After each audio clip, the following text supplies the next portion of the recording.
என்னாச்சு? சீதாவை காணோமா? காலையில அவதான் வாசல்ல கோலம் போடுவா. கோலம் போடாம இருக்கிறத பார்த்தா நைட்டே வீட்டை விட்டு போயிட்டா போல் இருக்கு. நல்லா தேடி பாத்தீங்களாப்பா? எல்லா இடத்துலயும் தேடி பார்த்துட்டேம்மா. பார்த்துட்டு வந்துதான் சொல்றேன், சீதாவோட பேக் கூட வீட்டுல இல்லம்மா. அவ வீட்டை விட்டு போயிட்ட மாதிரி தான் தெரியுது. உடனே போய் மாப்பிள்ளைகிட்ட சொல்லுமா, நான் ஐயாட்ட சொல்றேன். சீக்கிரம் போமா.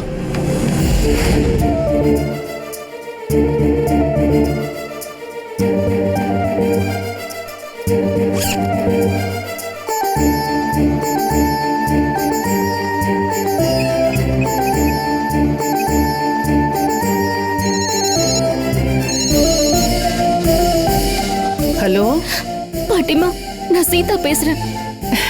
சீதா, நல்லா இருக்கியாமா?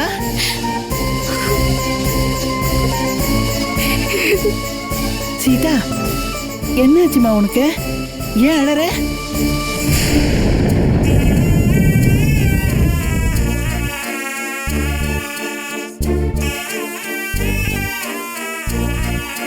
நான் அவ்வளவு தூரம் சொல்லியும் நீ வீட்டை விட்டு வந்துட்டியே. என்ன பண்ணணும் சொல்லுங்க. எந்த கஷ்டமா இருந்தாலும் நீ அங்க இருந்துதாமா சமாளிக்கணும். முதல்ல நீ வீட்டுக்கு போ. நான் முடிவெடுத்துதான் வந்திருக்கேன். திரும்பி போறதா இல்ல. ஏதோ உங்ககிட்ட பேசணும்னு தோணுச்சு, அதான் பேசினேன். நீ ஹோமுக்கு வந்துருமா, நாம நேர்ல பேசிக்கலாம். இல்ல பாட்டிமா, அங்க வர்றதுக்கு என் மனசு இடம் கொடுக்கல. சரி, நீ இப்ப எங்க தான் போற? எங்கேயோ போறேன். கடைசியா உங்க குரலை கேட்டுட்டு போறேன். வச்சிடுறேன். சீதா,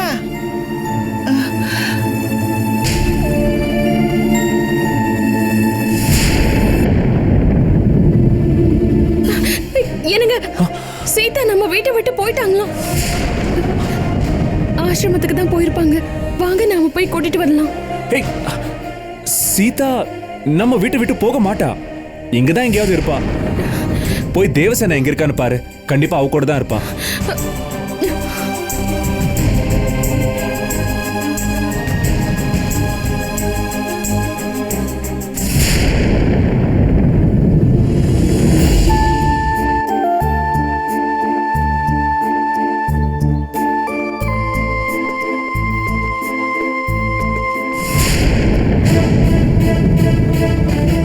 என்ன தம்பி, என் நடிப்பு எப்படி இருந்தது? ஓகே. தம்பி ஏன் நடிப்பு? உங்களுக்கு ஓகே தான். அடுத்து எப்பப்பா அரண்மனைக்கு நடிக்க கூப்பிட போற?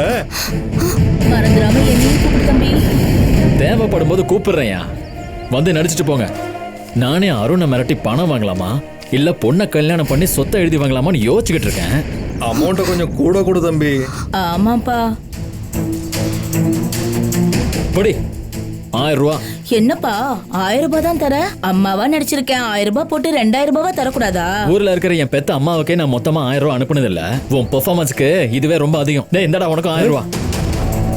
என்னப்பா இது, அப்பாவா நடிச்சிருக்கேன், என்ன போய் வாடா போடாங்கற? எங்க அப்பாவே நான் அப்படித்தானே கூப்பிடுவேன். டேஞ்சரான ஆளா இருக்கே ஐயா. சரிப்பா, ரேட்டை தான் குறைச்சிட்டேன். டேட்டையாவது ஜாஸ்தி பண்ணி கொடு, அப்பப்ப மீட்டரை போட்டுக்கிறேன். கல்யாணத்துக்கு மறக்காம கூப்பிடுவல்லப்பா. கண்டிப்பா கூப்பிடுவேன். நானும் என் வருங்கால பொண்ணாட்டி சீதாவும் உங்க கால தானே விழுந்து ஆசீர்வாதம் வாங்கணும். சரி போங்க போங்க. சரி வரோம். மறுபடியும் கூப்பிடும் போது வாங்க.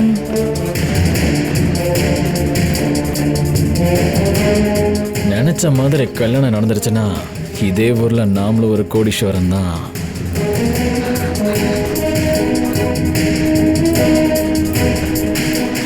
இப்ப அருணோட மூடு எப்படி இருக்குன்னு ஒரு போனை போட்டு தெரிஞ்சுக்குவோம்.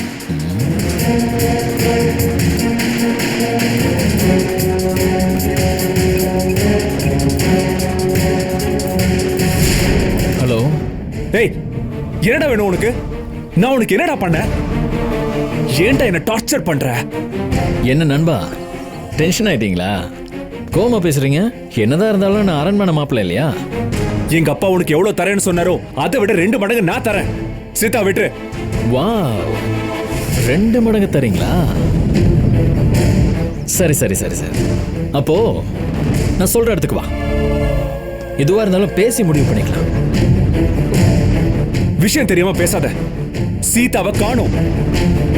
அவன் எங்க போனானே தெரியல. சூப்பர்பா. சீதாவை காணோன்னு காரணம் காட்டி கல்யாணத்தை நிறுத்த பார்க்கறியா? அப்படி நடந்துச்சுன்னா என் மொபைல்ல இருக்கிற போட்டோஸை உன் ஃபேமிலிக்கு மட்டும் இல்ல ஊருக்கே போஸ்டர் அடிச்சு ஒட்டிடுவேன். என்ன ஒட்டி காட்டட்டா? டேய் அப்படி எதுவும் பண்ணிடாதடா. நீ எங்க வரணும்னு சொல்லு, நான் அங்க வரேன். இதத்தான் நான் எதிர்பார்க்கிறேன். இப்பதான் நீ என் வழிக்கே வந்திருக்க. அப்ப நீ ஒண்ணு பண்ணு. பக்கத்துல ஜீவா பார்க்ல தான் நான் இருக்கேன். பார்க்குக்கு பக்கத்துல ஒரு குடவுன் இருக்கு. லேட் பண்ணாம வந்துரு.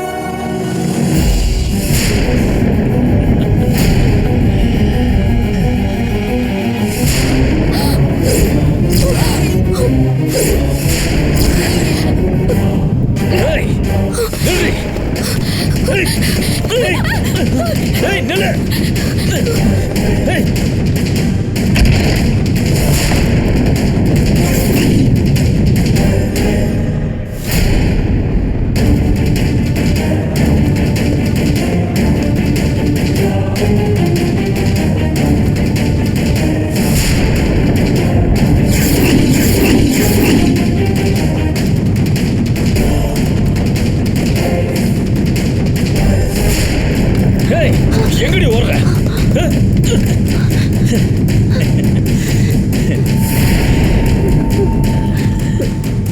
உங்க ரகசிய கல்யாணத்தை நான் போட்டோ எடுத்தா நீ என்னைய வீடியோ எடுக்கிறியா? மரியாதையா அந்த மொபைல் என்கிட்ட கொடுத்துரு. கொடுக்க முடியாது. குட்ரி. கொடுக்க முடியாது. குட்ரிங்கற.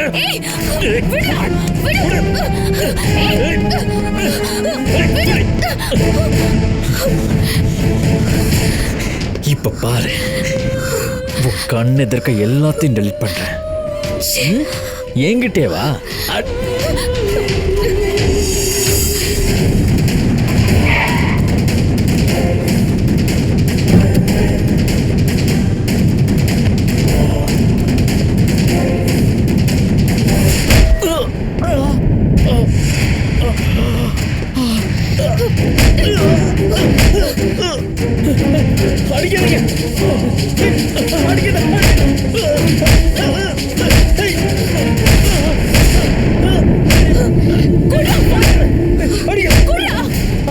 அடிக்காதீங்க. சீதா சீதா சீதா விட்டுருங்க. குடுறா போன. போன குடுறா. குடுக்க போறியா இல்லையா? குடு. ஓ போன குடுறா. குடுறா. குடுங்கறல.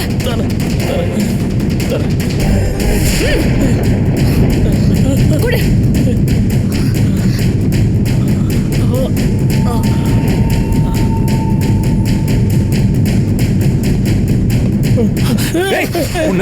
வேணாம் சார்.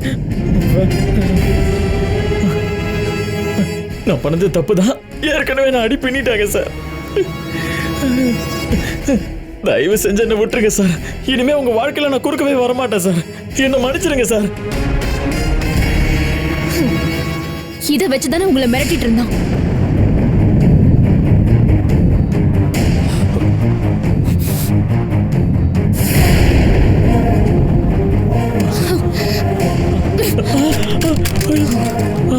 இனிமே இந்த மாதிரி போட்டோ எடுத்து வச்சு அடுத்தவங்களை மிரட்டணும்னு உனக்கு ஞாபகமே வரக்கூடாது. அப்படி ஏதாவது தப்பு பண்ணன்னு தெரிஞ்சது, நீ பண்ண ஃப்ராட் தனம்லாம் இந்த செல்போன்ல இருக்கு. இத நான் போலீஸ்ல கொடுக்க வேண்டியிருக்கும். நீ ஜெயிலுக்கு போக வேண்டியது இருக்கும். ஜாக்கிரதை. இனிமே நான் எந்த தப்புமே பண்ண மாட்டேங்க. போலீஸ் கிட்ட எல்லாம் கொடுத்துடாதீங்க. அதுக்கேத்த மாதிரி நடந்துக்கோ. போ. போடா.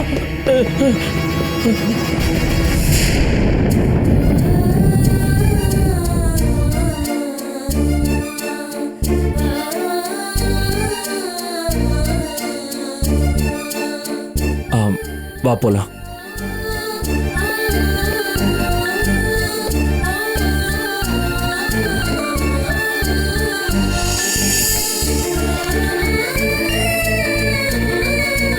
வா.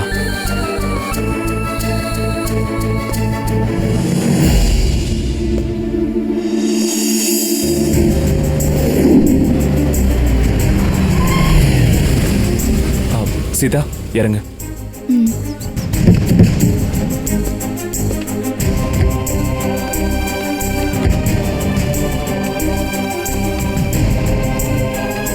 வா உள்ள போலாம்.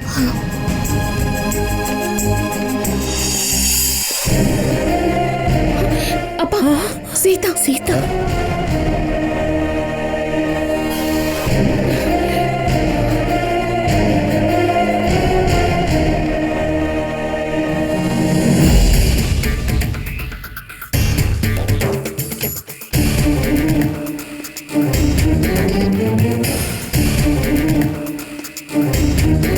யாருக்கிட்டையும் சொல்லாம எங்கம்மா போன, எதுக்கு போன?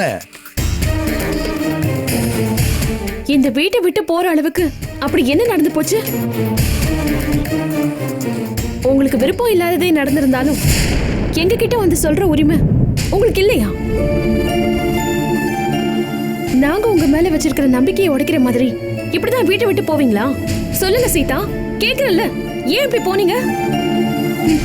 நாம தான் இவளை பெருசா மதிச்சிட்டு இருக்கோம், ஆனா அவ நம்மள மதிக்கவே இல்ல.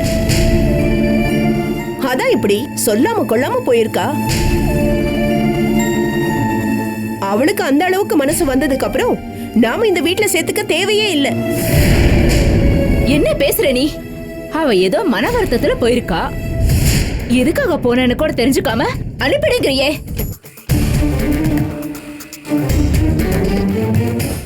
கல்யாணம் நின்னு போனா மாப்பிள்ளை வீட்டுக்காரங்க கிட்ட அண்ணா அசிங்கப்பட வேண்டி வரும்னு நினைச்சு கூட பார்க்காம போனவள நாம ஏன் நினைச்சு பார்க்கணும்?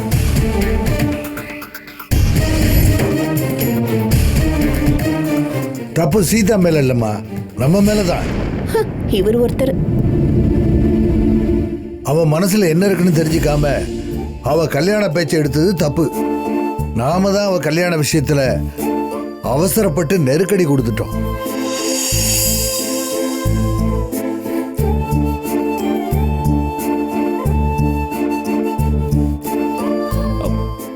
சீதாவுக்கு இப்போதைக்கு கல்யாணம் பண்றதுல இஷ்டம் இல்லப்பா.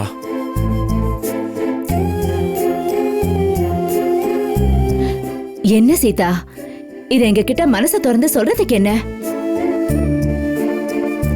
ஏன் சொல்லாம இருந்துட்ட? சொன்னா நம்ம தப்பா நினைச்சுக்கோன்னு சொல்லாம இருந்துட்டாங்க, அதான். நல்ல பொண்ணுமா நீ. இனி சீதாவை யாரும் கல்யாணத்துக்கு கட்டாயப்படுத்த வேண்டாம். ஏப்பா, அவளுக்கு கல்யாணத்துல விருப்பம் இல்லைன்னு தெரிஞ்சதுக்கு அப்புறம் யார் அவளை கட்டாயப்படுத்த போறா?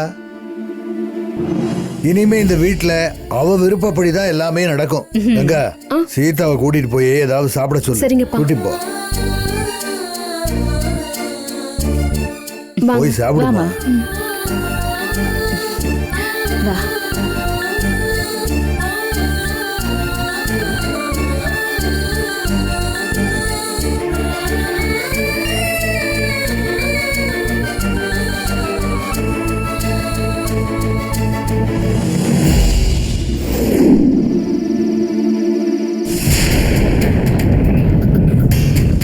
உங்களை இந்த வீட்டுக்கு உரிமையோட கூட்டிட்டு வந்தது நான். ஆனா என்கிட்ட கூட சொல்லாம நீங்க வீட்டை விட்டு போயிருக்கீங்க. நான் உங்ககிட்ட வெளிப்படையா இருக்கேன், ஆனா நீங்க என்கிட்ட அப்படி இல்லாம இருக்கிறது கஷ்டமா இருக்கு.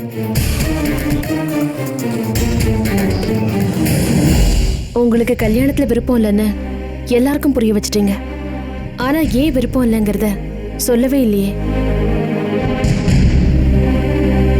சொல்லுங்க, ஏன் கல்யாணத்துல விருப்பம் இல்ல? நான் சொல்லட்டா?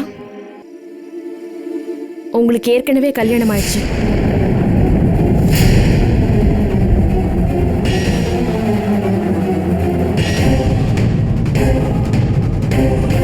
உங்க கழுத்துல இருக்க தாலிய நான் பார்த்துட்டேன்.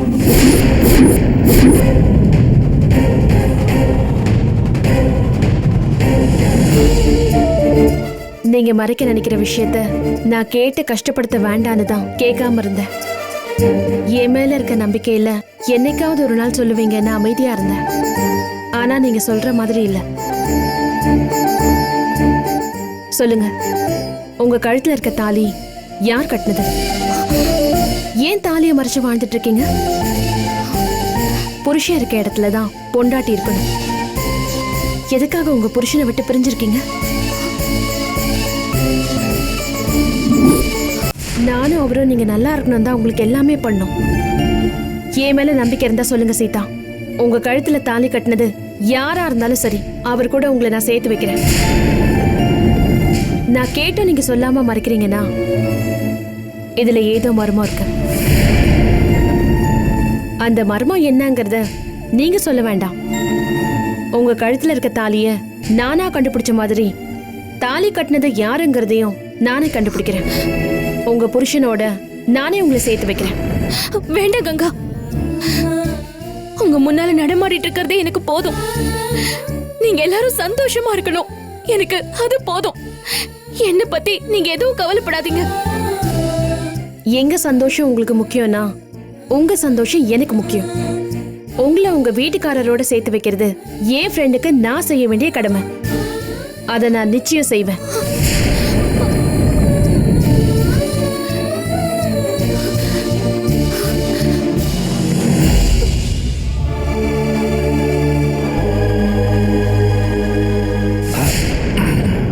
தலைவரே, சொல்லுப்பா.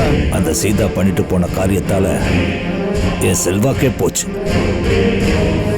செருப்பு போட கூட தலைகுனியாத என்ன அந்த சீதா மொத்தமா தலைகுனிய வச்சுட்டா. என்ன இந்த நிலைமைக்கு ஆளாக்கணும் அந்த சீதாவையும் அந்த அரண்மனைக்கார பயலையும் ஏதாவது பண்ணி ஆகணும். அட சுத்த திருவத்தானா இருக்கிற. இப்பதானே உன்னை இவ்வளவு கஷ்டப்பட்டு ஜாமீன்ல எடுத்துட்டு வந்த.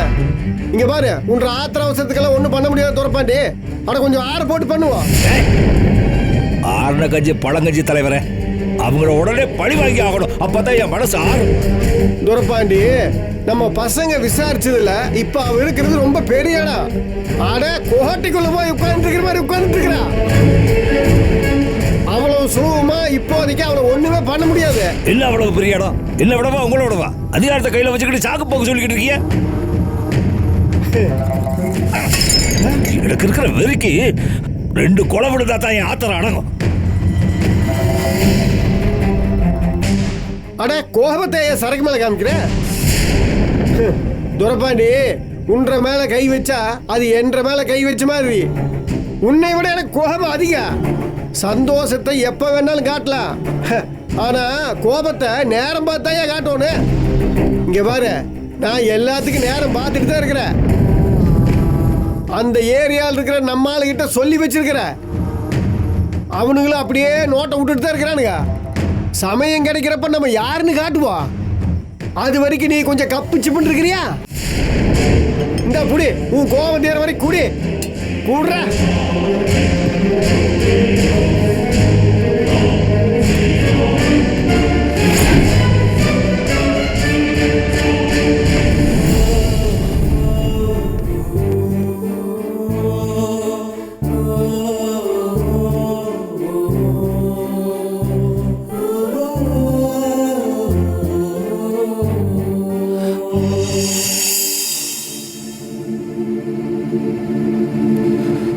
என்னங்க, உங்ககிட்ட நான் ஒண்ணு கேட்கணும்.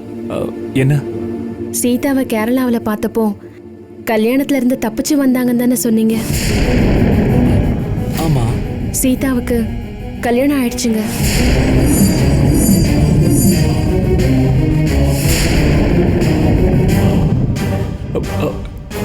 அது உனக்கு எப்படி தெரியும்? அவங்க கழுத்துல தாலி இருக்குங்க. ஆனா அந்த தாலியை கட்டினது யாருந்தாங்க தெரியல.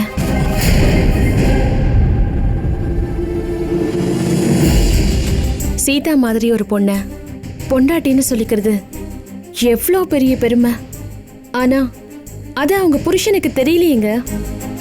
தாலி கட்டினதோட விட்டுட்டு போயிருக்காருங்க. புருஷன் கூட இருக்கிறது தானங்க ஒரு பொண்ணுக்கு பெருமை. அது சீதாவுக்கு தெரியலையேங்க. புருஷனை எங்கேயோ விட்டு வச்சுட்டு அவங்க இங்க இருந்துட்டு இருக்காங்க.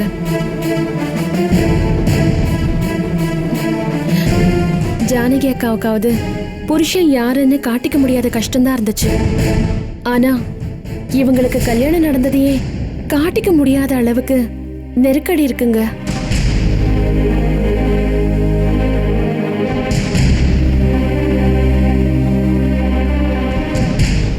சீதாவை நம்ம வீட்டுக்கு கூட்டிட்டு வந்தது நம்ம சந்தோஷத்துக்காக தான் நினைச்சுக்கிட்டு இருந்தேன். ஆனா அவங்க புருஷனோட சேர்த்து வைக்கிறதுக்காக தான் கூட்டிட்டு வந்திருக்கேன்னு இப்பதாங்க தெரியுது. ஜானகி அக்கா தான் உங்களோட சரியா வாழாம போயிட்டாங்க.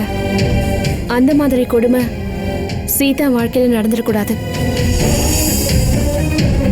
சீதா சொல்லலனாலும் சீதா கழுத்துல தாலி கட்டினதை யாருன்னு கண்டுபிடிச்சு நாம தான் அவங்க 2 பேரையும் ஒன்னா சேர்த்து வைக்கணும்.